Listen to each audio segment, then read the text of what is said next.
This you know, how conference will now be recorded. oh, recorded now. Anyway, it was great getting together and making things out of clay again, and just little bits of things that were used to be like normal life.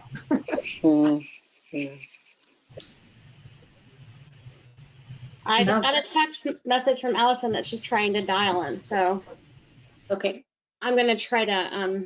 For some reason, she says it's not working. And Sharon, you had something to share? I think that both Rebecca and Shoshana will appreciate this, but the little gallery over in Cedar Mills that's been in existence for 57 years, it's nonprofit, all volunteer run, have been down for the count for 3 months and out about $10,000. So we just reopened and we did a fundraising campaign trying to raise $10,000, and we have met about 3/4 of that so far in a month. Yay.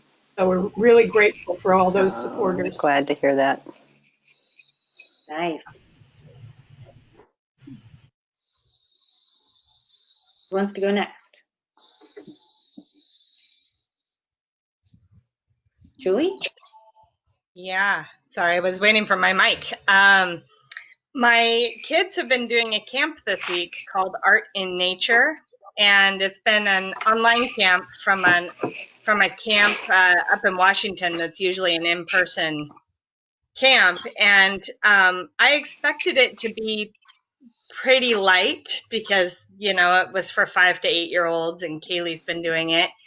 But this teacher has these kids talking, using these big, amazing art concepts of things that are representational or things that are abstract, and using these words appropriately and correctly, and just like they did collages today and a color wheel and went out and found colors in their yard, and it's just been fantastic. It's been really fun for Kaylee, and really neat to hear these kids really embracing it at such an academic level that I didn't expect. So it's been fantastic.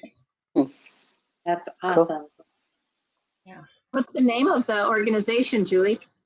It's the Mount Adams Institute, and they normally they're not an arts camp. They're typically more of an outdoor skills survival kind of camp. But this particular class is being taught by an art teacher whose daughter happens to be the camp director. So anyway, she's wonderful, and it's been great. Cool. Yeah. Anybody else? Hey, Jim. My son was home from Los Angeles as a gig worker in the film industry, and came home, and went back, crazily enough, to Virus Central, but he's doing fine. But before I left, I wanted to show him around Beaverton, and that, as much as we're all shut-ins, that things are still happening, and give a tour of updates. We went over and he went to ACMA, so looked at all the construction that was going on at ACMA. And then there was somewhere else that was under construction that we drove by. It was, what was that place? Oh yeah, the PRCA. No, I'm just kidding. And got a good look at that, and that's coming along. It's so impressive what's going on over there. So arts are still happening in Beaverton. It's construction, but it's great to see that these things are going up, and the future looks bright. Yes. And anybody else have anything else they want to say? Art gratitude? I have one I can share. Hey, well. Not sure if it's similar down there, but up here in Seattle, I meant to mention this last time I was on with you guys, but I've just been blown away by the arts community here in Seattle anyway, in terms of what they've done with storefronts and, boarded up storefronts and restaurants, and just the army of artists that have just taken to the streets here in Seattle to really try to beautify the streetscape, and sort of, remind people that we're all in this together, and that there are beautiful things in the world. And it's just been really amazing to see all the different styles, all the different painting, and just how it seems like the whole city now is just this canvas for artists to make some statements, and it's been really beautiful to see. And I know a lot of them are doing it for free or for very little, and it's just been really, really amazing to see people try to make the best of this. Yeah. That's awesome. Yeah, definitely going on here in Portland too. I Yeah, believe it. it's astonishing the stuff that you see downtown. It's really fabulous. I'd like to Yay. echo that, Rebecca. It's worth just, if you feel as though you've been in seclusion too long, just get in your car and just drive around downtown. Yeah. Look at all of the things that have been painted, and it's just, it's incredibly moving. Yeah, there's no traffic. Yeah, no traffic. It's nice little excursion. It's okay. And just, it's really wonderful. Awesome.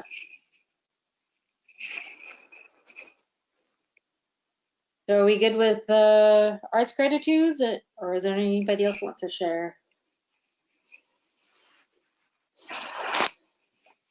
Okay, I don't see Councilman Mark Sansucci. Are you? I don't see him here. Oh, he actually wrote in that he will not be able to make it tonight. Well, I understand, since they were on until 11 p.m. last night, and they started at 5:15 and went to 11 p.m. on City Council, and yes, I understand that. All right, so I see someone, Shannon Mason. Is this someone for public comment?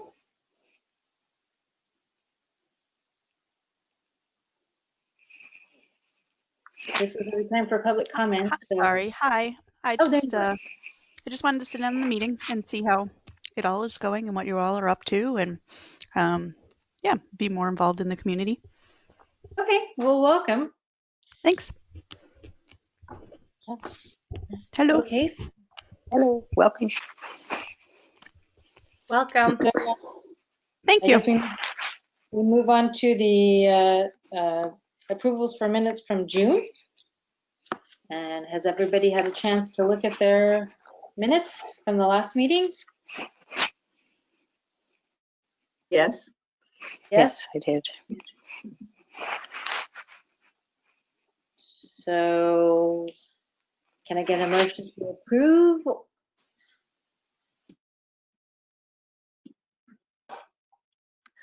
I move that we approve the minutes from the last meeting as written. Thank you, Rebecca. Can I get a second? I'll second it. Second. Very cute. I saw Jane's hand and all right. So let's go for a vote. All in favor say aye. Aye. Aye. All opposed say nay. Sounds like we're unanimous that we can approve the minutes and move on to a North Wall Central District Garage final design presentation from artist Will Schlough. Will, you get to take it over again. Turn my Welcome. mic on. Yep. I think, is Beth, do we need to do that again? Sorry. Just so everyone knows, we are recording the meeting. That Oregon just passed a new law that we need to start recording these Zoom meetings. So we are recording it, just to let you know. Okay. And Beth, do we need to do something to share the screen again?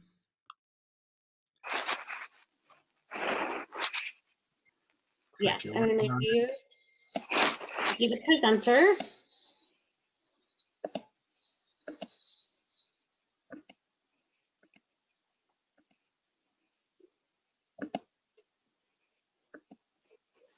All right, there we go.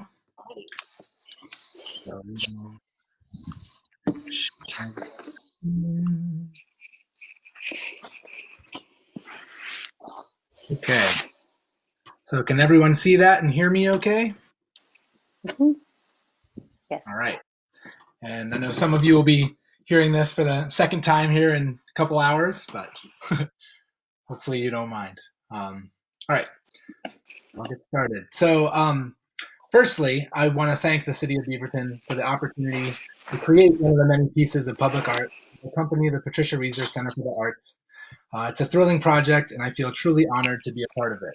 I want to specifically thank Beth and Chris for their incredible support during this process, as well as everyone who aided me in my quest to learn about the City of Beaverton.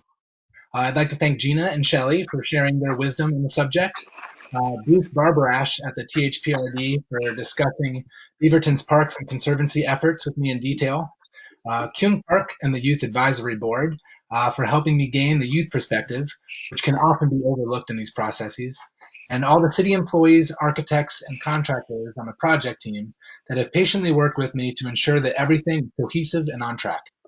I'd also like to thank Jacqueline and Nancy of Muse Atelier for putting together a great artist framework that set the project's various artists up for success, as well as taking the time to speak to me personally about their findings. So it's been a great experience thus far, filled with passionate and talented folks, and I'm so excited to see this project, as well as the entire PRCA hub, come together for the people of Beaverton and the surrounding community. So as you all know, if you research Beaverton, you'll read about settlers and the natives at Falaty tribe, the early prevalence of beavers, their economic importance, their decimation by the mid-1800s, and their eventual return. You'll read about the growth of the community, development of agriculture, and even Beaverton's silent film production house, as well as its historic private airport and all its pioneer pilots. However, these fun facts don't necessarily speak to the true identity of Beaverton. A place is made up of its people, and its spirit is made up of the hopes and dreams of those people. And when discussing Beaverton with its residents, this idea of identity regularly came up. For multiple generations, I discovered that Beaverton yearns for a true center, a true heart from which that identity can grow. The PRCA, along with other recent projects, such as the night market and the food cartels, are helping to develop that center. The PRCA will act not only as a physical gathering space, but a true heart from which the arts and all the imagination and inspiration that accompany them will emit and grow.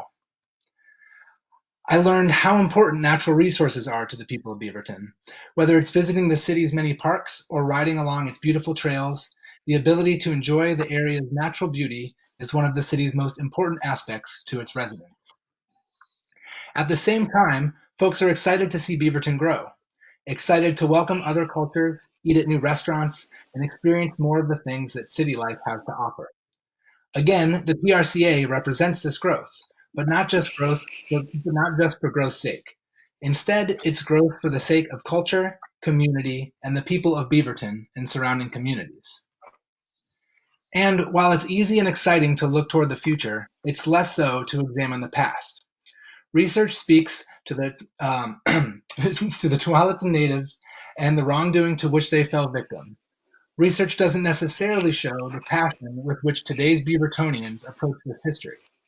Recognition and acknowledgement of the area's native inhabitants was another consistent discussion topic.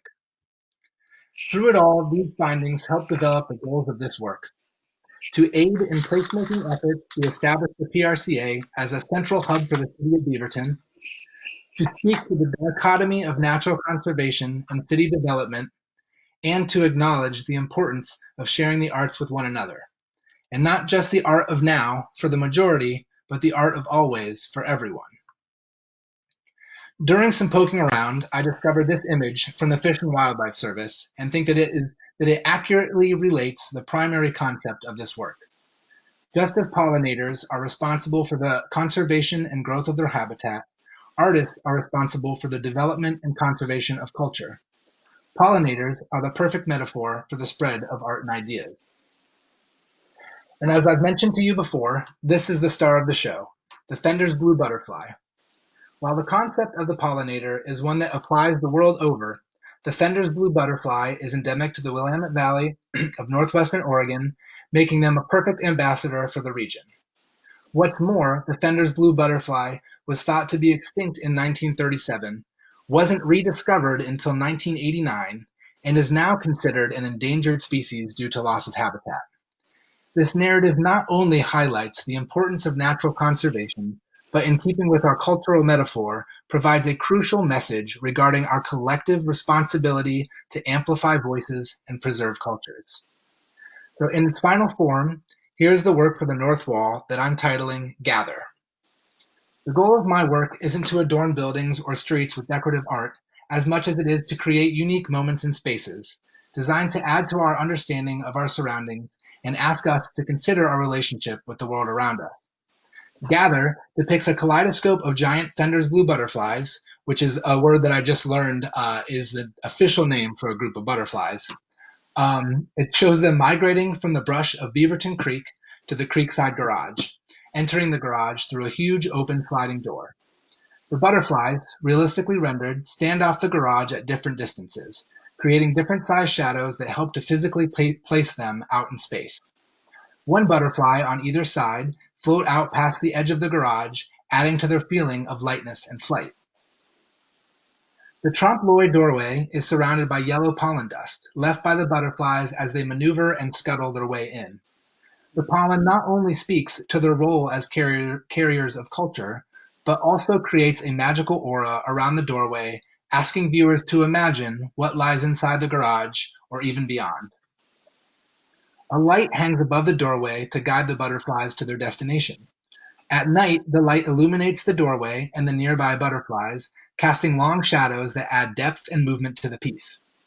Butterflies not in the direct vicinity of the door remain only dimly lit by moon and city light, making the narrative more realistic and asking viewers to imagine that still more are on their way.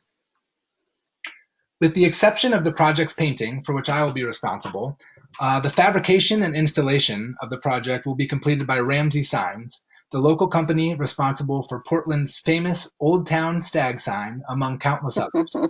Nice. The work will be fabricated of painted aluminum and mounted to the garage exterior. Butterflies will be affixed with plate hardware and post standoffs, allowing them to feel light and lofty, while the door and industrial elements will be mounted directly to the garage, adding physicality and additional context to the project's narrative. Gather uses the scale and drama of the large concrete wall as a catalyst for the work. The subtle inconsistencies and lines in the concrete provide a man-made and heavy juxtaposition with the organic lightness of the butterflies.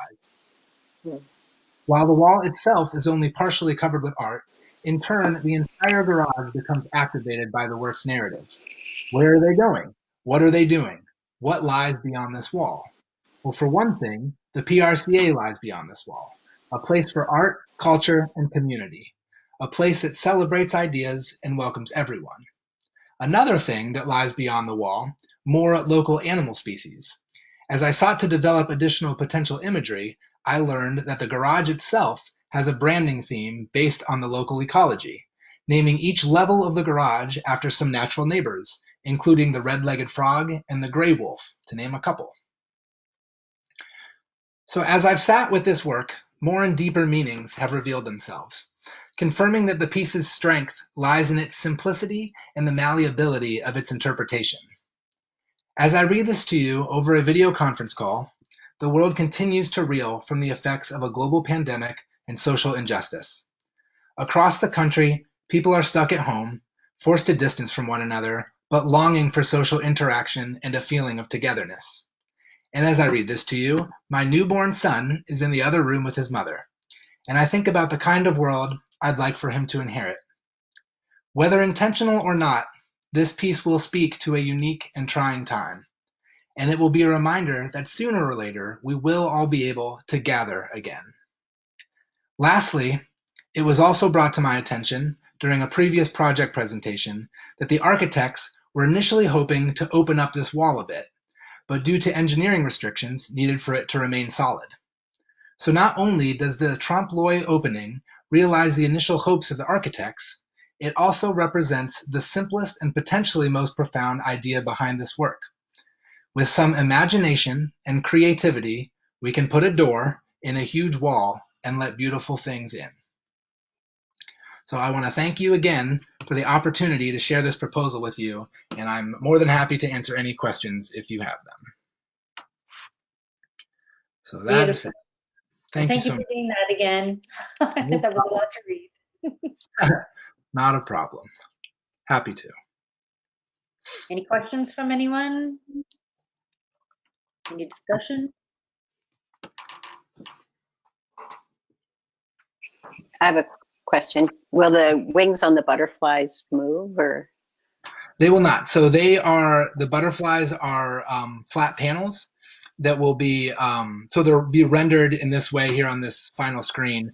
I'll paint them in that way so they have the depth, and they'll be at different distances off the wall and have some sort of sculptural aspects to them because of some of the shadows and the lightness of them. But they won't do any moving. They'll be solid. They're big. They're like 10 to 12 feet wide. So Wow. they'll be good. They'll be good and solid so that they stay up there. Okay, great. Good, thank you. Of course. Very fun. What kind of baby do you have? I have a little boy, a little 7-week-old boy named Milo. Oh, Milo. I love that name. Congratulations. Thank you so much. I just want to chime in, it's Chris here, and say, I mentioned this earlier, but say in front of the Federal Arts Commission, Will, you've done such an amazing job with taking the feedback and incorporating it in tasteful, subtle ways. In my opinion, this is such a home run. I'm ecstatic. I can't wait to show people this piece of art. I can't wait to tour when I tour the facility with different people. It's just and it's so inspiring. The title and the narrative is so inspiring about, especially in these times. It really is a home run. So congratulations. Thank you again. I appreciate that. Do members of the Public Art Committee want to talk about their discussion, any kind of things that came up for them, even the first time or now? And then I guess at some point someone should make the formal recommendation as well, because Will did present to the Public Art Committee today.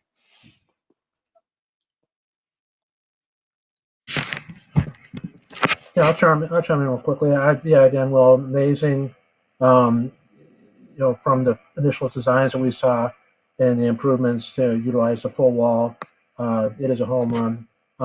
And seeing it an hour or so ago and thinking about it, I was wondering about the light focus over the door and not illuminating the full wall, but you explained it really well. That's sort of the way that they're going to swarm towards the light.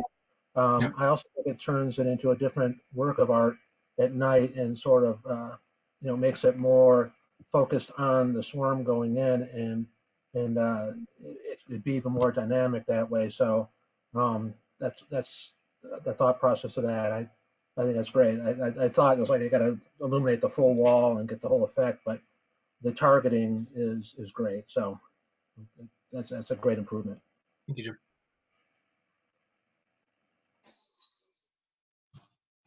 Anyone else? So can I get someone to make a motion to vote so we can vote on confirming this final design? Sure, I'm happy to ask that we approve it. Tina? Awesome. Can I get a second? I'll second it. Wholeheartedly. It's like, Who was that? Was that Jim that second? I think there was a Sue and a Jim and a Lynn. So take your pick. We'll go with Sue then. All right. So let's go. Let's go for a vote. All in favor, say aye. Aye. Aye. All opposed, say nay. Looks like we've got a unanimous vote. Thank you so much, Will. It's beautiful. And it feels like you're part of our family now. Oh, well, thank you guys so much. It has been such a pleasure so far, and I hope we keep moving forward. And I can't wait to put it up there. It's gonna be exciting. Thank you so much. Yeah, thank you guys. I'm gonna sneak off here, and great to see you all again, and thank you again so much. Thank you. All right, take care. I guess I should say welcome, CC Ryder. Welcome, CC. Yeah. Hi, Cece. So I wanted to offer. Chris, you are cutting out, unfortunately. You froze. You froze.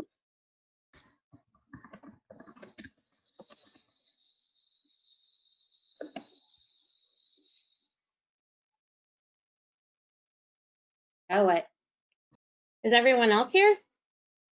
Yeah. Yes. Chris may need to. Yep. He may need to go away and rejoin. Looks like Hi, he's. do you all hear me? Yes, now we can hear you. Oh, I don't know what Yeah. happened there. Everyone just Sorry. froze. I froze too. Sorry, everybody.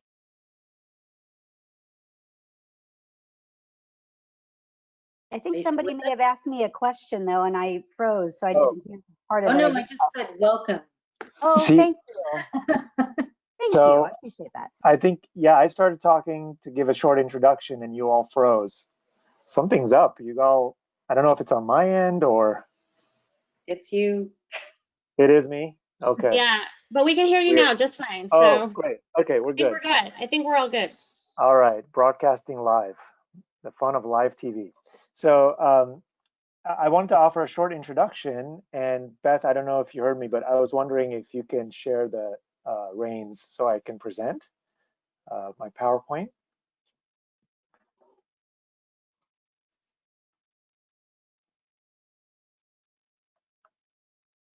Please stay with us. Just a few short moments. Here we go. Thank you. All right, so I'm going to share this.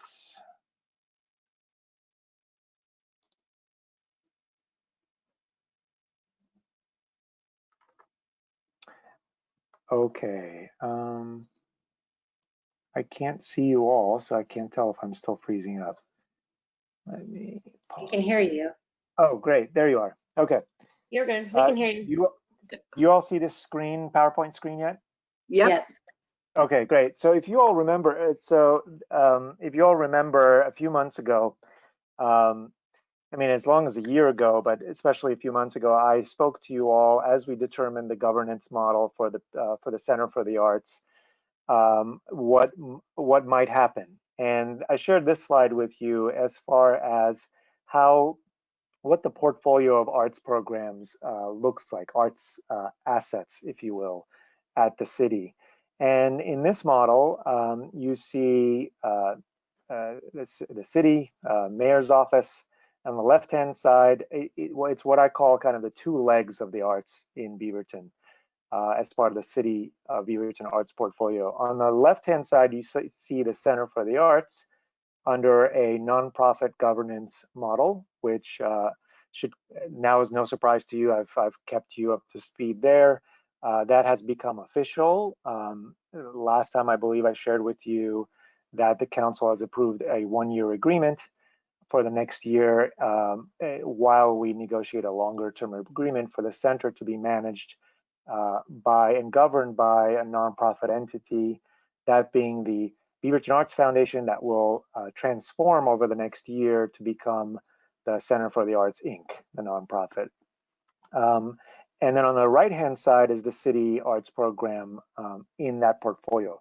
So both of these things are reporting up to the mayor's office, one via a operating agreement that is really with the entire city, but the coordinator of that agreement sits in the mayor's office, and that's Abigail Elder, and that's the PRCA. And then on the right-hand side, directly as city staff reporting up. So what this means is that I personally will be rotating off from becoming a city employee to becoming the executive director of the nonprofit pretty soon. So as of August 3rd is the official date now. We've honed it in.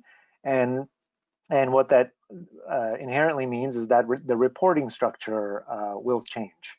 So what we're looking at now is this model, which is not dissimilar, still in the mayor's office, the arts program being incorporated into the public engagement division, and Cece Ritter is the division manager of that division, and she's going to introduce herself and Beth and Cece are going to tell you more about the synergies between the arts program and the public engagement division.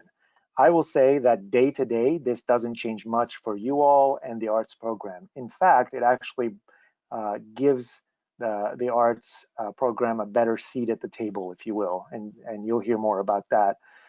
As far as the collaboration between the arts program and the city and the PRCA, that of course will continue to happen as planned in regards to city arts initiatives targeted for that are specific to the PRCA being held inside the PRCA, and then that will be coordinated on a staff level between myself and the arts team, or someone from my team and the arts team, as depending on the type of programming.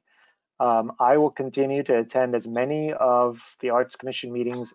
I plan to attend them all, and because I've told you this before, you are important to me, and you are important champions of the PRCA, and have been, of course, for many, many years. So that won't change on a day-to-day level, month-to-month level as well. So with that, I am going to turn it over to Beth and Cece. Thank you, Chris. Yeah, so I'm going to do a little interview with Cece to help you guys get to know her better, but I wanted to just make a few comments first. And then after Cece tells us a little bit about herself and the goals of the public engagement program, I have some thoughts about how public engagement really works for arts programs and public art programs, and how the arts programs really will support the public engagement goals, and the public engagement goals will support the arts program. So it's very mutually beneficial. So this is not a surprise to me. I knew this since I started here in this position a little over, 7 months ago. Cece has been wonderful about including me since day one in planning meetings and conversations with the other program managers. We've coordinated on projects, trainings, program evaluation, budgeting. And like Chris said, this won't change really much from your guys' perspective as the Arts Commission, except that it might provide a little bit more support around interacting and planning with other boards and commissions potentially. I certainly would love to do more collaboration with the Diversity Advisory Board and the Human Rights Advisory Committee. And I do believe that our missions align. So I'm going to first introduce you to Cece, and then I'll have a few more thoughts. So Cece, welcome. Hi, thank you. Thanks for having me. Yeah. I feel very official. I feel like this is a media interview or something. It's very exciting. So Cece's been in this position for about a year.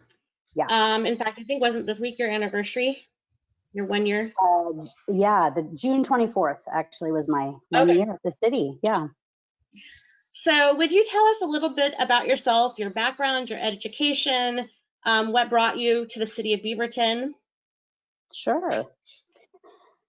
So a little bit of my background. I came from Austin, Texas, about 7 years ago.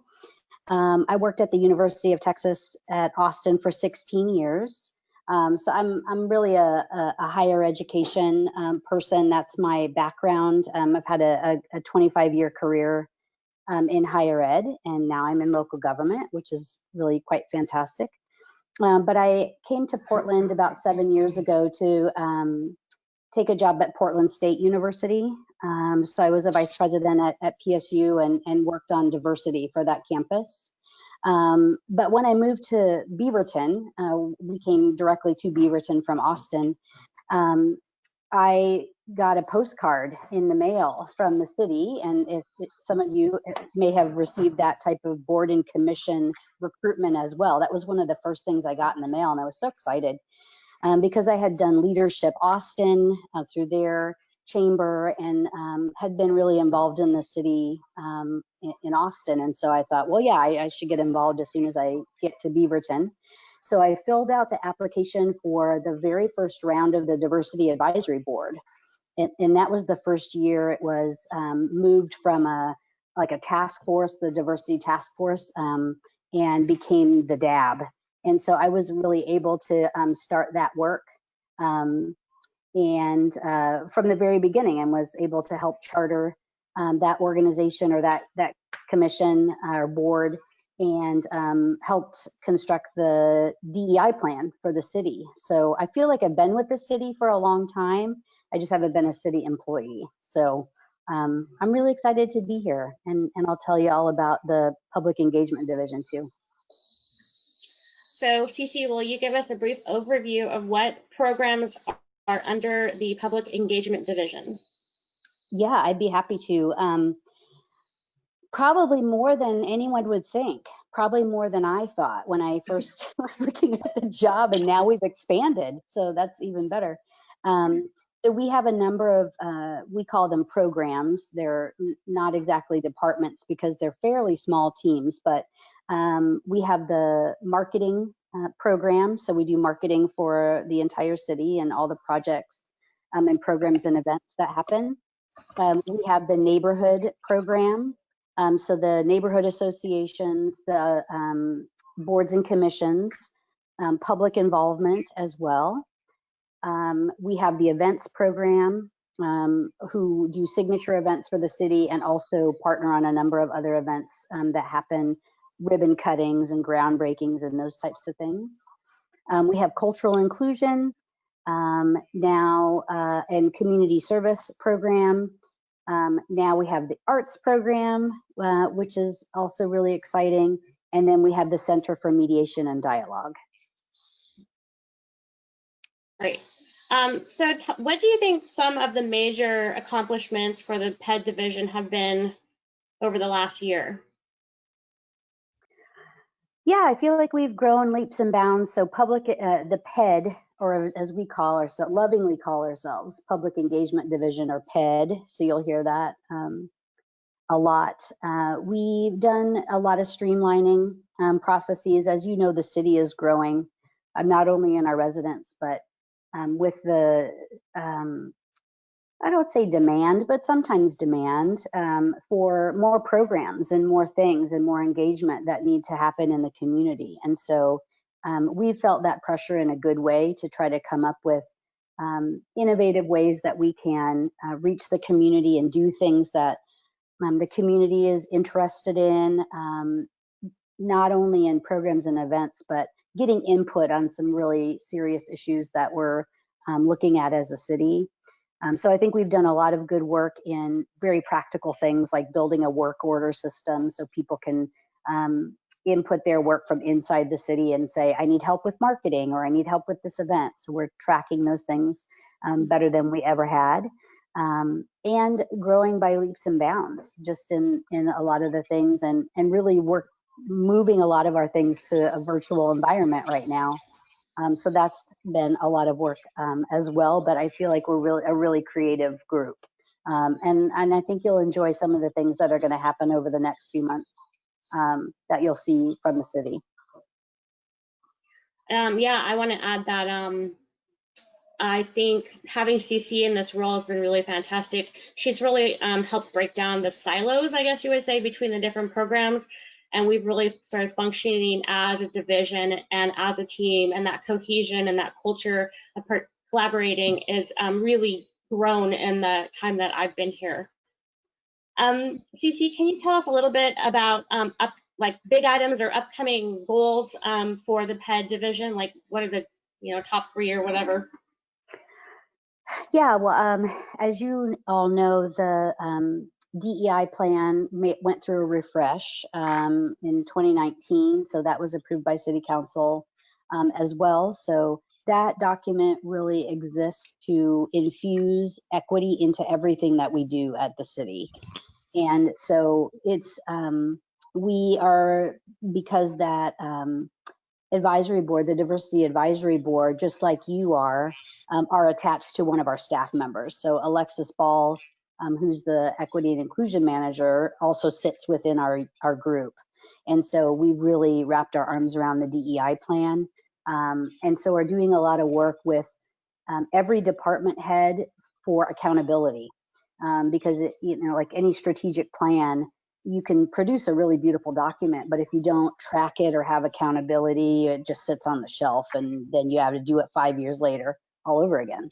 So, you know, we've really wrapped our arms around that and have created a lot of processes to ensure there's some accountability, and we've tied that to the end of the fiscal year for folks as they had requested, so they can put and tied to the budget as well, because we know, you know, money talks a little bit. So when you tie some of these initiatives to the budget, there's accountability there as well. So we've tried to really do a lot of those things. So I think that's a big undertaking and a big goal for us. The community vision, and as some of you may be familiar with, is one of our foundational documents, and has had some really, the Vision Advisory Committee, I think is what they're called, but they are reconvening and doing a lot of really great work, because it's time to refresh that document. And it's time for us to also look at the principles that are in there, and to probably do a little bit of a refresh on what are the next visionary pieces that our residents want to see that can help influence where the city is going next. We're looking at board engagement is a really big one, and reaching members of our community and helping them to apply for boards as you have new members, you know, periodically. So we want to get you a really great group of people to choose from to join your board every year. Hi, Chris's person in the background waving at us. And then, you know, there's a lot happening in the world right now. So we are also really responsible for taking all of those things in and helping the city council and the mayor and city leadership bring some of those issues that are happening, like our discussions about policing in our community, and doing some listening sessions and trying to figure out, like, what is the public input into those? What do we want to see in terms of giving people a voice on those things? So we're trying to tackle some of these really huge issues and putting them into some really practical programs, events, methods, policies, giving people an outlet to influence where they need to. Those are just a few of the things we're working on. No big deal. It's like diversity for the world. That's what we're working on. Yeah. Well, I wanted to share just a few thoughts, and then we'll have plenty of time for questions at the end. So in thinking about community engagement, I really think of it as an environment in which an organization has a strong enough relationship with the community where the community feels comfortable engaging the organization. And this sort of flips the dynamic of what we typically think of when we refer to public engagement, especially from a local government, which is often about outreach or getting the word out. This is really about building relationships where people want to engage with you. They want to come and talk to you. And it's really also around being aware of barriers to engagement, which, you know, a big part of what we're doing with the DEI plan is identifying barriers, where, you know, language barriers, cultural barriers, processes that don't make sense for people that may not speak English as well as other people. And that's one of the things I really like about the city of Beaverton, and one of the reasons I was attracted to this position was because there is such a focus on that. And those are values that are really important to me. So public art really is in its essence community engagement. I don't know any artists who don't want people to engage with their work. Inherently, artists do art, so people will engage with it. And so there is sort of that, right? That's what we do with art. But it's more than that as well, I think. You know, art is really there to celebrate. I think, you know, Will's piece that we just learned about that's so beautiful is really going to be something the community can celebrate. But we also have so many wonderful cultural events in Beaverton that we participated through the arts program. I think public art, the best public art, really does need to reflect diversity and highlight marginalized communities and their stories. I've mentioned this before, but there are amazing artists of color, artists from marginalized communities doing brilliant work. And sometimes those go under the radar, and even perhaps if they land outside, they land outside some of our Eurocentric aesthetic values, might not be the first thing that we're drawn to. But it's really important to me that we think beyond some of those kind of Eurocentric values.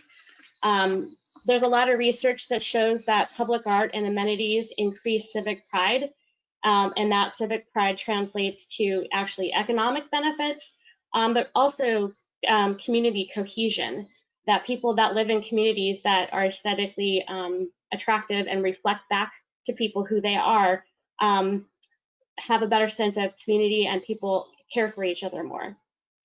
I also think just the arts and the artist process in general is a creative problem-solving process, and having artists involved because they think creatively, they think outside of conventions, and they can invent new ways of doing and being, is inherently exciting. And I think it will be great to have more cross-pollination between our artists and our other boards and commissions, as well as, of course, the Arts Commission.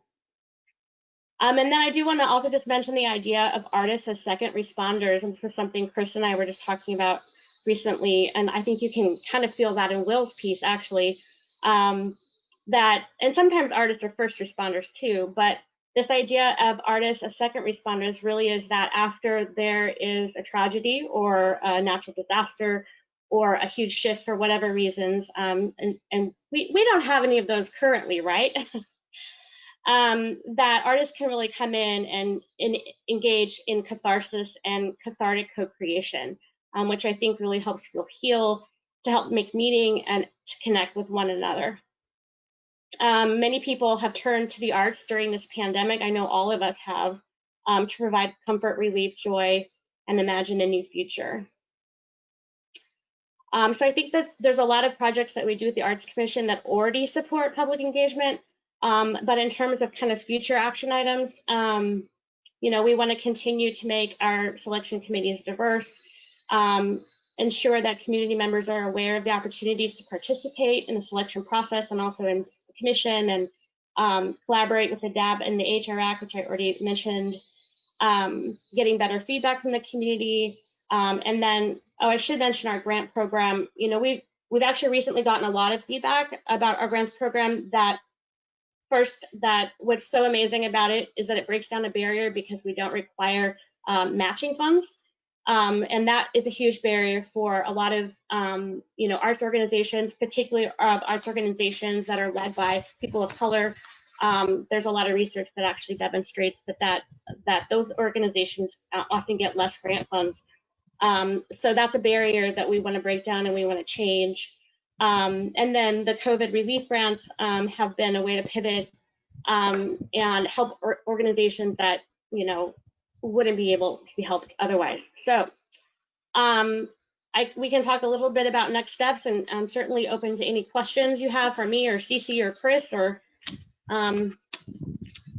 yeah.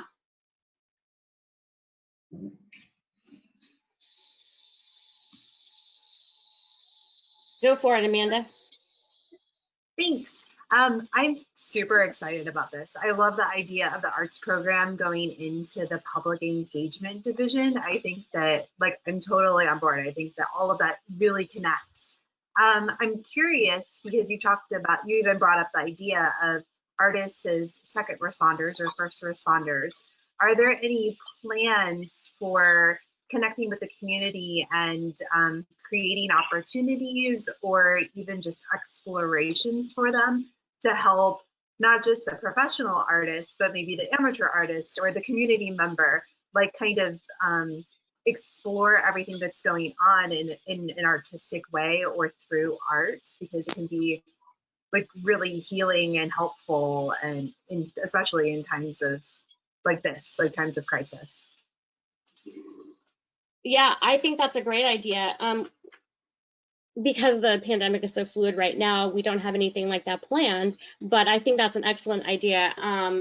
Reflection, time. So yeah, let's talk more about that. I think that's a great idea. What do you think, Cece? Yeah, I mean, I think we're going to be working in ways that we have never done before. I think there's just a huge, wide open opportunity for us to do a lot of really amazing things together in new programs and new ways. And I'm looking forward to your ideas and all the things that you also have on your mind of things that, you think that we should try or be doing as well. I think, Beth and I have been in a lot of recent conversations where and trying to plug the arts program in places we've never plugged them in before. And it's really some exciting stuff, not only placemaking and public art and all of that, but we've been in some really unique conversations lately that even I didn't think I would be in terms of public engagement. So you can, look for that, and we'll definitely report back and let you know what some of those things are, and would love your ideas and feedback.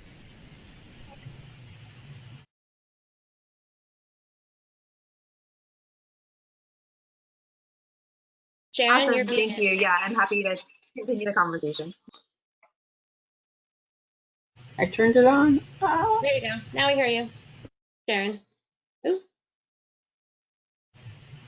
Keep pushing the button too many times. Okay, there. So Cece, I think I met you in passing in the halls up on the 5th floor a long time ago with Lanny Parr. And I would love to see a collaboration. You've mentioned DAB and you've mentioned human rights. I'd love to see BCCI a part of that too, because it's a spin out into the NACS, which is a spin out into the public. All of our neighborhoods can be invested in the arts and made aware more fully of the arts. So I am seeing like all sorts of frozen pictures and weird kind of timing on here. Well, I can hear you just fine, Sharon. Okay. So, so I would love to see just an additional silo being broken, and that's the one of BCCI, because you have all 11 NACs to your avail. You have the at-large folks as well. It's just another avenue for connection. Thank you. That's a great comment. Thank you.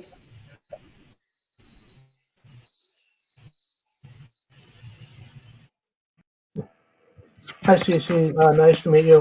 I guess my question is for me to have a little more elaboration on the advantageousness of the arts program falling under the umbrella where it might get the focus. You got a lot on your plate already, and where the arts program might get the focus it deserves, as opposed to being sort of thrown into a conglomeration of other things, and how you. And also why. Where did the arts program you think falls short? Where are we falling short that you think you could add extra benefit to being part of this bigger division? Yeah, good questions.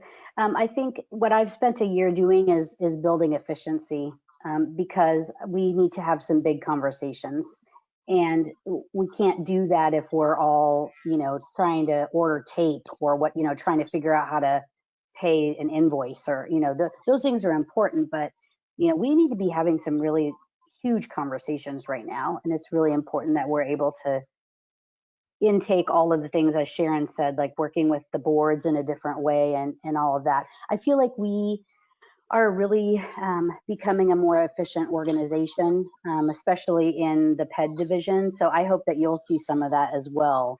And so I don't know if it's such a matter of attention. I think it's really building the arts program into the strength that they already are. I think they're just poised for greatness. I really do. I hope I'm able to give them the tools. And I think we've made really good progress over the last, giving them tools so the staff feel really supported. We have the budget that we need to take this, and we're able to reach the community in the ways that we want to be doing. Opportunities for growth, I think, are really big. Like I mentioned, I know the last time I just spoke, I said, I've been in conversations in places I didn't think I would, and one of those examples is on Monday I had a whole conversation about the downtown, the development code. So I'm learning about code and construction and building and whatever. But also I was at that table because the conversation was about how is this code revision impacting our neighborhoods, right? And how are some of the things and some of the complicated code that you go through when you try to, build something new or whatever, but also, just things in terms of like plants and being able to build things and how it's built, and are we really listening to the community on where people want to be, and are we pushing people out through things like the code? And do we have, and the arts program came up in that conversation as well, like, because the arts also has a place, and the code impacts the art sometimes that we're doing. So I felt really good about being able to be a voice for the arts program in that conversation. And so I hope I'm going to be able to do a lot more of that too, and being an advocate for what you all are wanting to do. Yeah, and I would just add that, yes, CC has a ton on your plate, Jim, you're completely right. But being plugged in with the other program managers in the division has been awesome for me. They share resources, we share, we collaborate on bringing in someone to do a training. They've shown me how to do my budget, so I think it's a really effective group of people, and so we make each other better, I guess is how I would put it.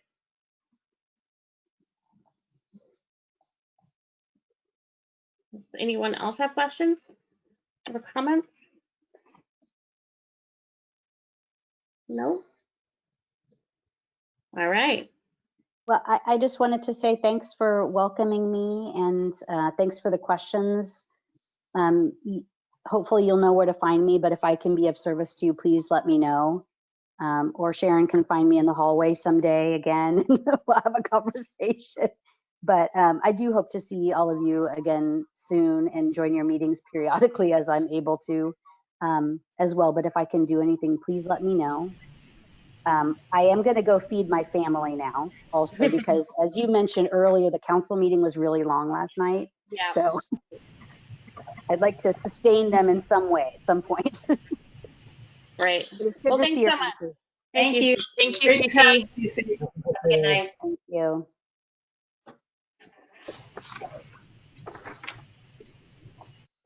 Okay, so now we're up to the staff liaison and PRCA updates. Thank you, Shelley. Beth, do I need to do anything to share my screen again? Oh, I can, make you, if you're not already. Well, hi, everyone. It's great to see you again this month. I would like to share an update on the Center for the Arts and how it's coming along, and with some details. So I'm going to share my screen here again.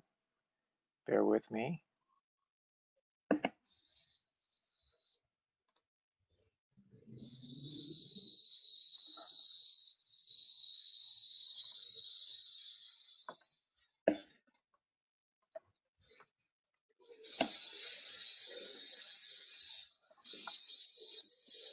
Okay, here we are. So construction is coming along really nicely. Some of you, I think, mentioned that you've been by the site recently. Here is an overhead view of, what's going on? Here's the overhead view. There's a lag, so I don't know what you see. Okay, there you go. Here's the overhead view. Every month, a drone flies a certain pattern and takes pictures of the construction site. And you can see here in the center, the theater itself. And do you all see my cursor or no? Mm-hmm. Yeah. You do. Okay, great. So here is the stage, and then here's the theater itself, and this is the garage. The garage is up to about, I think, level 4 now, and every couple of weeks, 2 to 3 weeks, there's another deck poured until it goes to level 7. This is the outline of the building here. This will be the lobby here, and then what we call the pavilion room here on the first floor, and then the offices up above. The entrance will be right here where this helicopter looking thing is. So things are coming along. I'll show you this other picture here. This is the reverse angle view. You'll see City Hall in the background. And what's pretty amazing here is that we are getting a city center. This is looking more and more like a city center with City Hall, the hotel, the garage, the art center, and the round condos. So you can see we are, as of now, we are topped out on the block here. And here's a view from Hall Boulevard. So the concrete work on the center is mostly complete. You can see this, what we call the arrowhead wall here on the theater, and then the garage. The garage, of course, will eventually be taller than the center, but we are close to, we are topped out on the concrete block work. Let's see. Chris, can you point out where the fulcrum would be? Yeah. Let me go back to that here.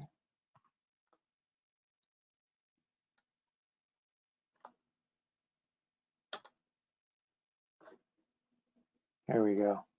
So the fulcrum, depending on how you have your screen laid out right now, the fulcrum will be on the right-hand side here.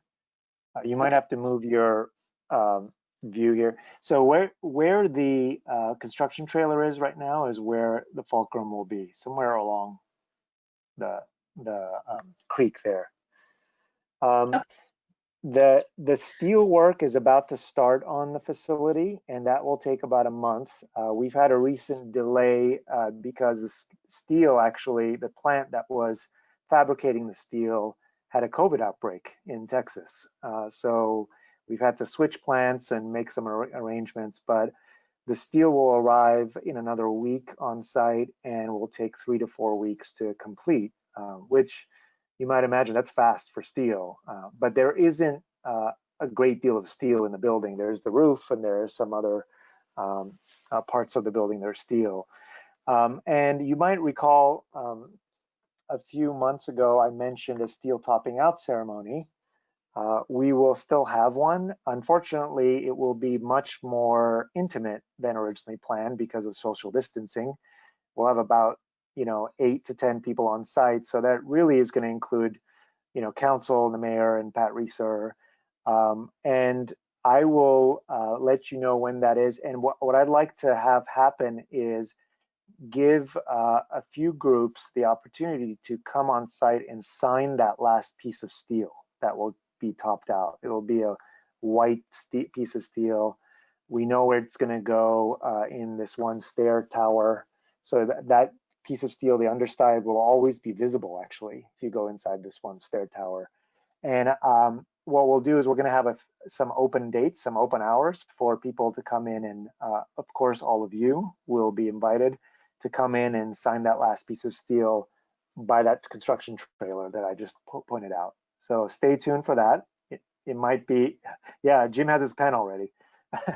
And then really that event, like I said, will be it'll be primarily a press event. We're going to try to get as much press as possible for the center. As far as the timeline goes, we're still right now looking at a late 2021 opening. That, I ask people to stay flexible on that. With all of the things we've been through, it's a miracle that this thing is still happening on schedule. But I think I mentioned this to you last time. I'm very careful that this place has an appropriate opening, and if the world is not ready to attend, I mean, we're still a ways off, but you'd be amazed at how much things are being delayed. We won't have the opening unless the facility is ready to be opened. In other words, we want to be smart about how we open it. So you'll, of course, be updated regularly on that front. But right now, officially, I mean, there was a few press interviews that I gave over the last couple of months that you might have noticed that I'm saying late 21 instead of fall 21, because the building will be complete in the summer of 21, and we just need time in there before we open it to the public. It's not like it's complete and the next day we move in and it's open. I also want to find times where we can take you all through the building. So the first opportunity will be probably right after steel topping out, probably this fall sometime. So I'm thinking about that as well. So hard hat tour of the building and getting I in was there. just going to ask if we get some cute hard hats. That would be fun. Yeah. So that's in the works. So I'm aiming for this fall, so that also once the steel is complete, you'll have more to see, and walk through. Great news on the capital campaign front. We are now down to under $1 million. In fact, we have $802,000 left to raise. All right. So a few more major hits come in. Job. Last time I talked to you was over $1 million, so $200,000 worth has come in. Nice. And another big piece of news, if you remember, one of our major donors are the BG family. And so they they supported the center to the tune of $1 million. And last week we received a check paid in full for $1 million, which is pretty amazing. That was based on the sale of another property, which went through, and we got the proceeds as promised. Nice. So that's unbelievable that we have their support. As you all know, they're such a mainstay in this community, and they are in full support. And in fact, great. Linda BG is on our campaign cabinet, which is the cabinet of about 6 or 7 major donors. So then hopefully they won't have a problem with us cutting a tree down. Yeah, exactly. We have many channels to talk to them about that. Yeah, awesome. They're very supportive. And I don't know how much you all know about the city's relationship with the BGs over the last 20, 30 years.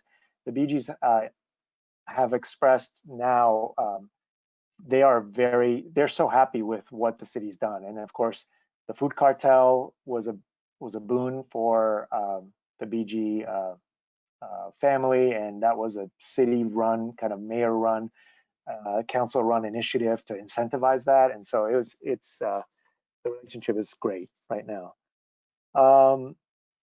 Let's see. So I think that's all I had. I'm trying to see if I forgot anything. Yeah, I'm happy to answer questions. One more, just a comment, Chris. Yeah, this is all such great news at a time where we need great news. So, and as I mentioned, the old appreciation, I drove down there with my son. Have been watching it virtually, but had not been down to that area in a while since being shut in.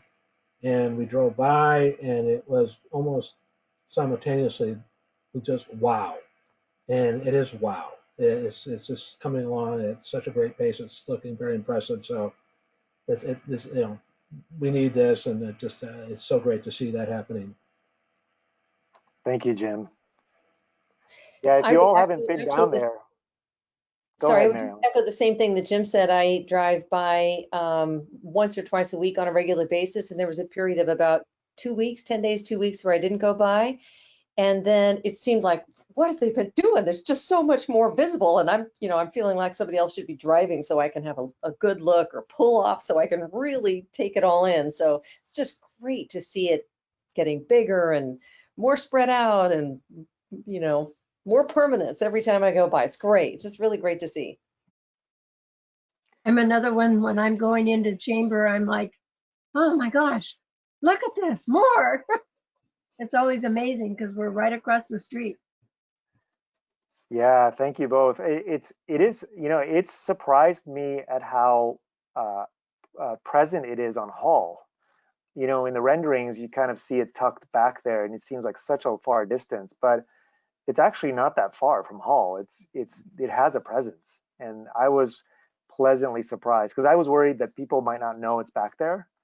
I'm still worried that from the train station, people aren't going to know it's back there. So we're thinking about signage, and among hundreds of other things, we're thinking about eventually putting in signage there, but I was really happily surprised.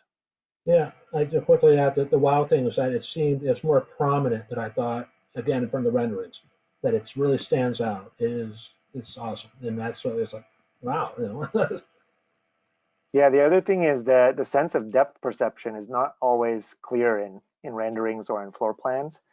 So when it goes up, you get a sense to go, oh, it feels like that. And we're starting to get the feeling of it. And I think the interior of the theater is going to be very intimate. It's not going to be, even for a 550 seat theater, it's going to feel intimate. When you pointed out the location for the fulcrum, it's so close to Hall. I think it will help, you know, depending upon how large the sculpture is, to draw people in. But it will have some good. Exactly. What strikes me is that to know that the walls that are up there now are just the back of the seating area, that there's a whole nother lobby area that's going to make it even closer to Hall. And it's, I mean, it's really going to be dramatic from Hall. Yeah, I'm right along with you. I didn't expect it to be that, like, whoa.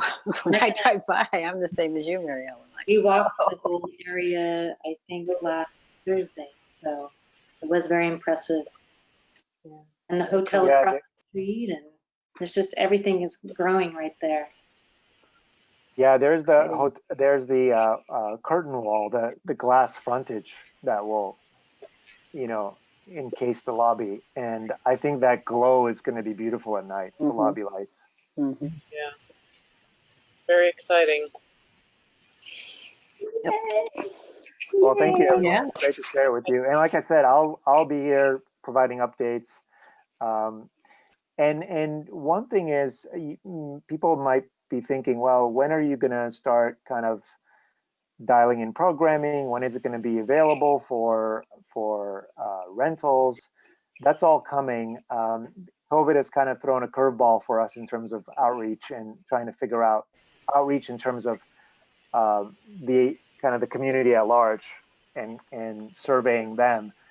But there are a lot of things to be done between now and fall of 21, and one of those list of things is listening to all of you and the community at large about what they might want to see there in terms of surveying and listening.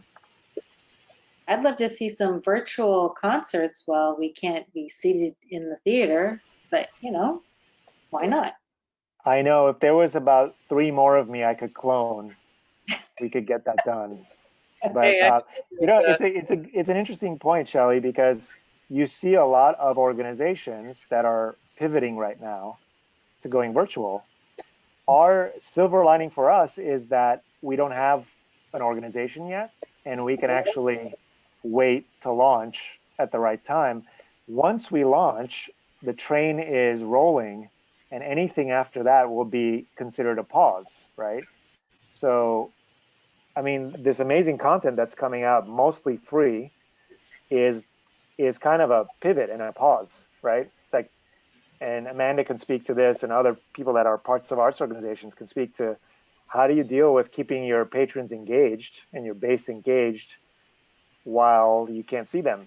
So I consider ourselves at the PRCA lucky in that we're not operational right now, because that is a tricky nut to crack.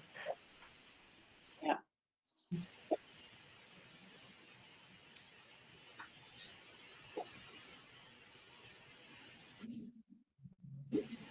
All right, I'll turn it over to Beth. Or any more questions before I turn it over? All right, thank you, everyone. Thanks, Chris. Nice to see you. All right, I have several updates for everyone. Our second round of COVID relief grants. I'm hearing a lot of static. Does everyone else hear that? No? All right, well, I'll keep going. So our second round of COVID relief grants for arts organizations opened last week. And the deadline to apply is July 17th. As a reminder, we're using the funding that we would have spent on the 10 Tiny Dances event and a little bit of the Beaverton Arts Mix. And we have $35,000 in the second round.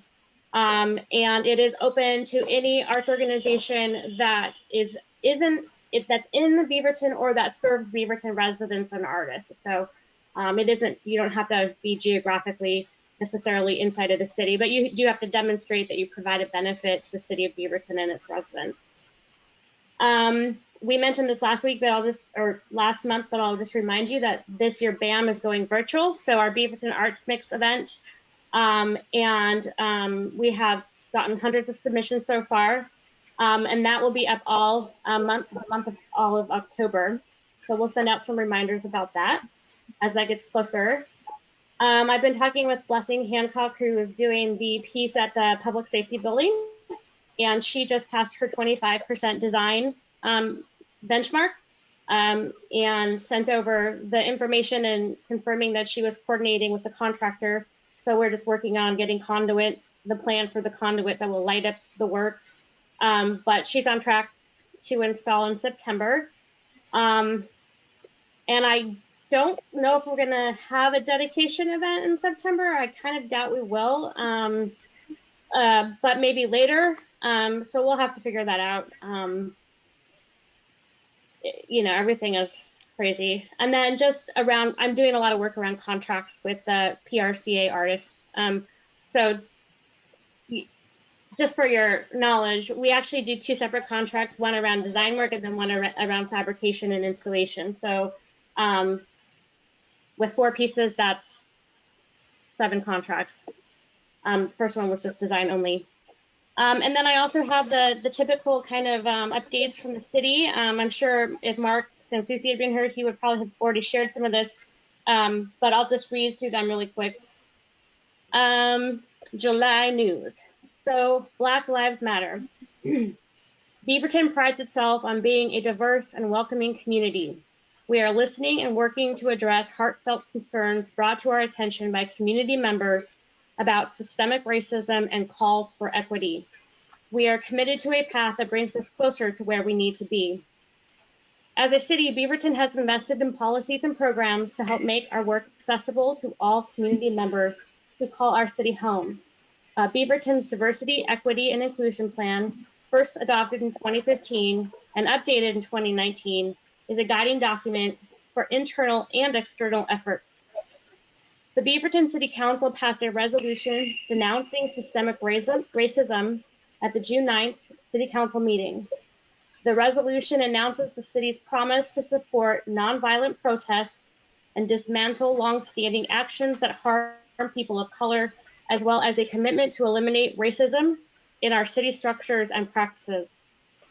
In addition, Mayor Denny Doyle signed the My Brother's Keeper Alliance pledge, led by former President Obama, and committed to review city policies, seek community input, communicate findings, and reform our community's police use of force policies. Community engagement and conversation sessions are being planned, and you can find out more information on the city website. You go to beavertonoregon.gov, and then it's /be heard. So be the verb, be, and then heard, H-E-A-R-D. And then in terms of city buildings and closures, Washington County remains in phase 1 reopening, and city buildings will continue to provide most services remotely and keep buildings closed to the public for in-person visits and business through at least Sunday, July 19th. Some services, such as the library and Beaverton Municipal Court, may begin limited in-person visits sooner with distancing and other safeguards. City services remain available for remote business by phone or online, including housing and business resources, mediation and culturally specific services, building permits and applications, utility billing, and more. Library programs, city events and meetings, and other activities are happening virtually. In addition, Beaverton City Library has launched the BCL To Go, a contactless curbside pickup service at the main library. So 5 days a week, library card holders can make an appointment on the library website to pick up current holds that are in held status, as well as up to 3 book bundles for kids geared toward a specific reading level or interest. Book drops at the main library and the Murray Shoals branch are open to receive returns. Materials are quarantined for 72 hours before getting checked in, so it may take several days before patrons see returned items off of their account. Fines are not being charged for materials returned past their due date. Access to computers by appointment for a limited number of people at the main library is planned to begin in early July. Face coverings will be required for all library visitors. For more information, you can go to the library website, beavertonlibrary.org. And then just one more. Beaverton Municipal Court will begin to reopen in a very limited capacity, specifically for criminal arraignments or specific instances where defendants are unable to use technology to access remote hearing options. To ensure the safety of both court users and staff, the courtroom setting has undergone an update to add floor markings for appropriate distancing, rearranged furniture, added plexiglass barriers, and will offer face coverings. For more information, visit the beavertonoregon.gov/court or call the court at 503-526-2290. And of course, there is an entire coronavirus section of this Beaverton, Oregon website if you want to find out anything else related to coronavirus. Are there any questions or final comments?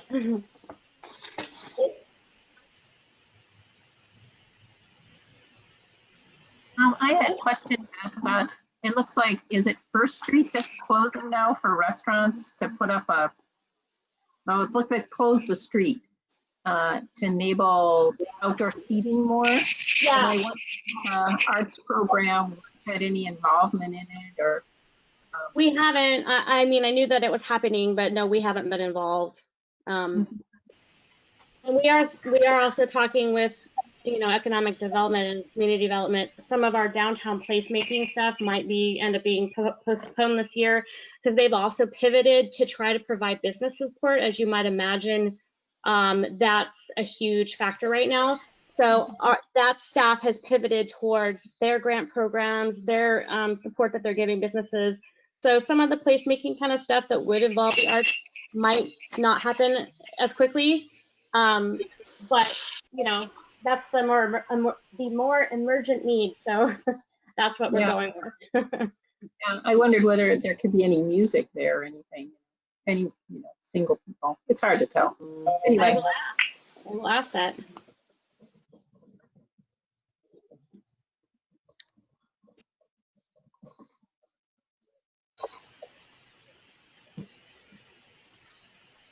Okay, anybody else? I'm just going to toss out just a comment. If anybody needs, if you need music for something, hit me up. I know a lot of musicians who right now are looking for gigs. So anything anybody needs. Good to know.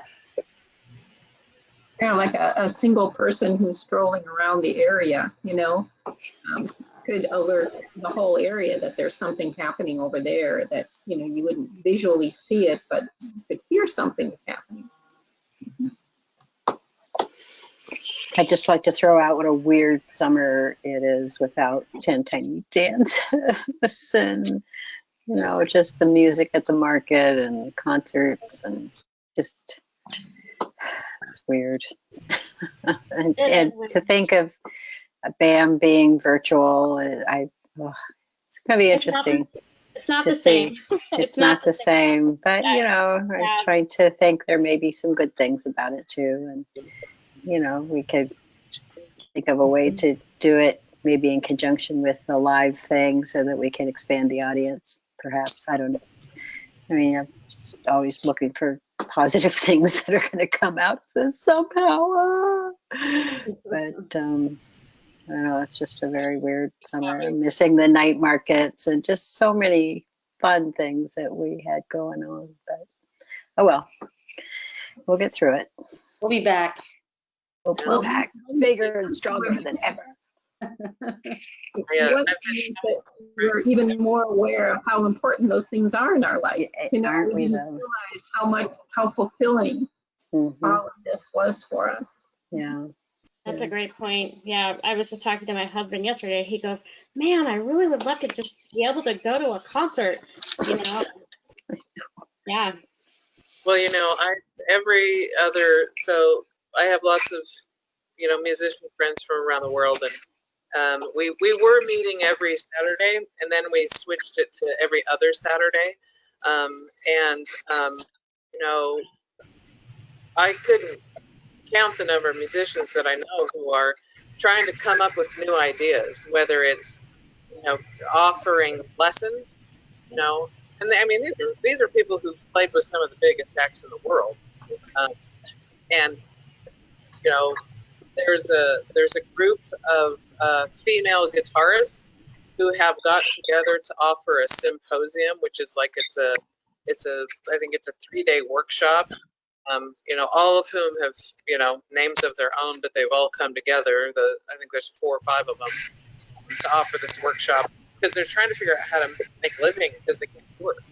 Um, so, you know, it's something that, you know, as a musician, but as a part of this group, I think, you know, there's the visual arts part of it and the performing arts part of it. And, you know, music is such an integral part of the fabric of our life. I mean, think right now of you know, a song that makes you feel love, and you'll think of a song that makes you feel love or anger, or I mean, it's all right there.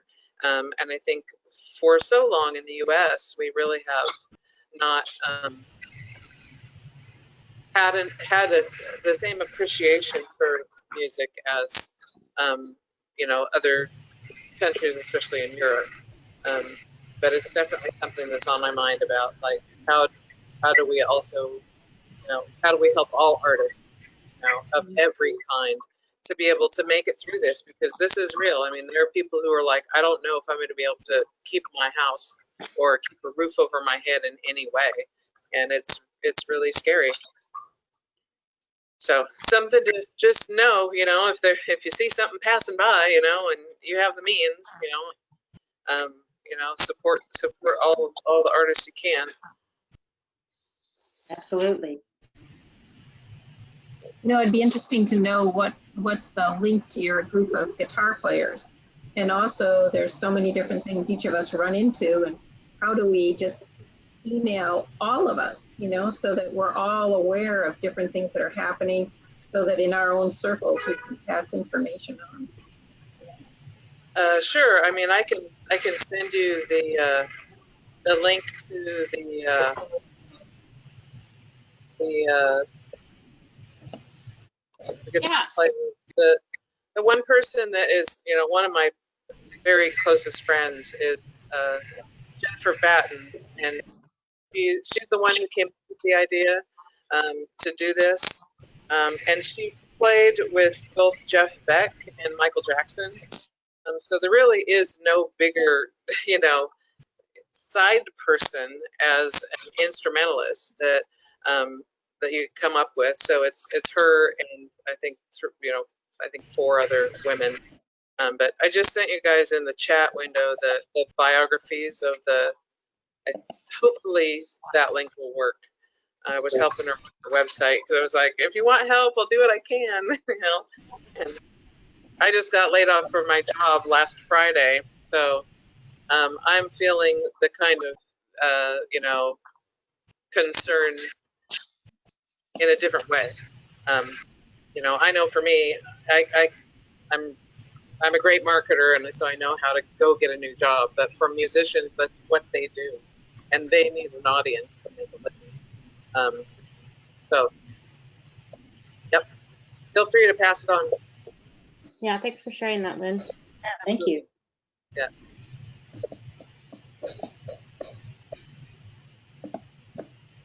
Couldn't imagine a world without music.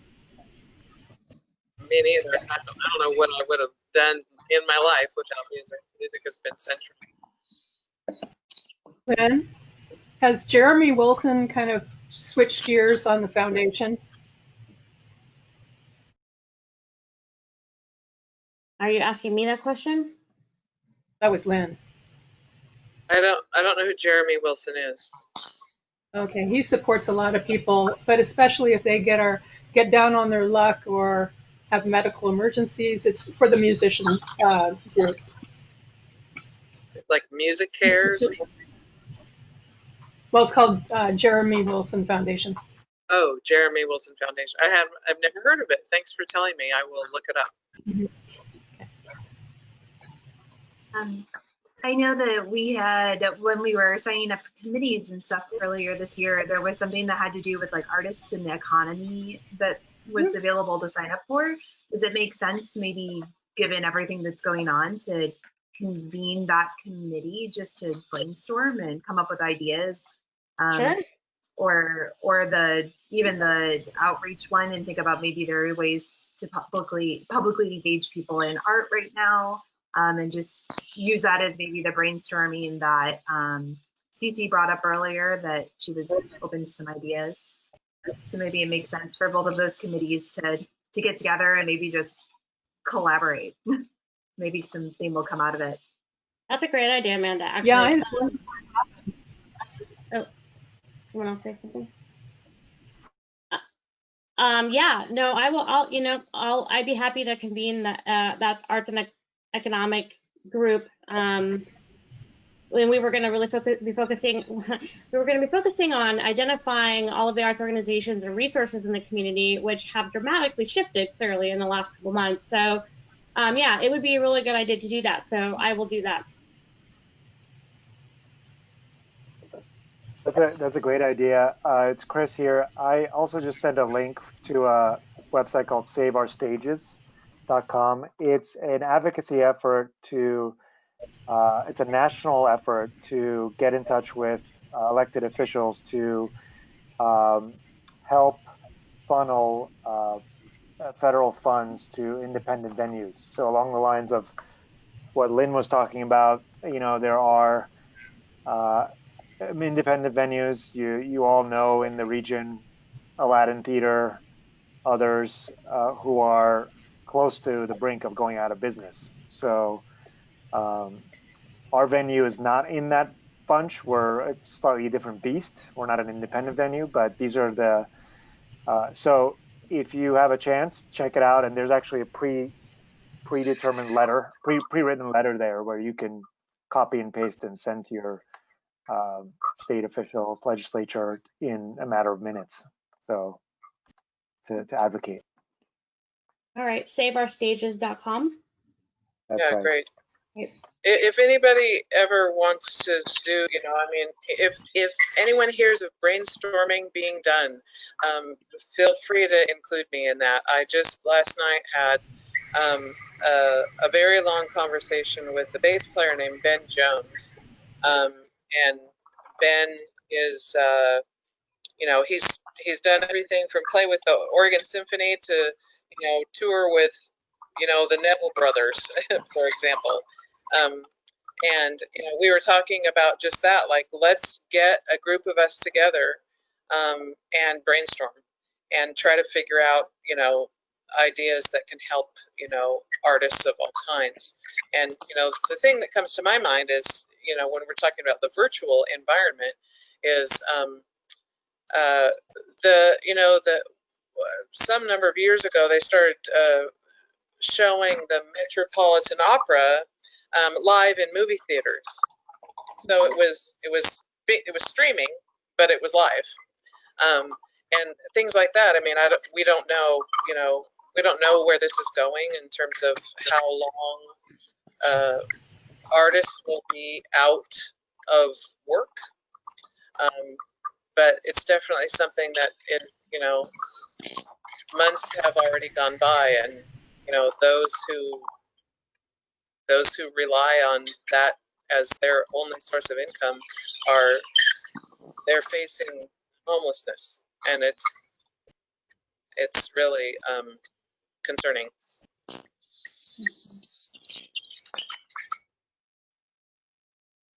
I also just sent another link to a Oregon specific advocacy effort. Same idea, independent venues, but voicevenues.com. It's the Independent Venue Coalition. So if you have time, I would say focus on that one rather than the national, but it's the same idea. Awesome. Advocating for local music venues. What did you call it, Chris? Did you say voicemenu.com? Yeah, it's voice venues. It's voicedvenues.com, one word, voicevenues.com.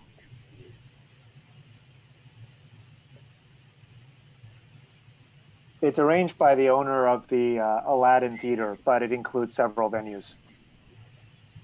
The links are also in the chat over there. If you see the little bubble on your screen, if you click that, it'll open your chat window, and there's a bunch of links that people have been sharing.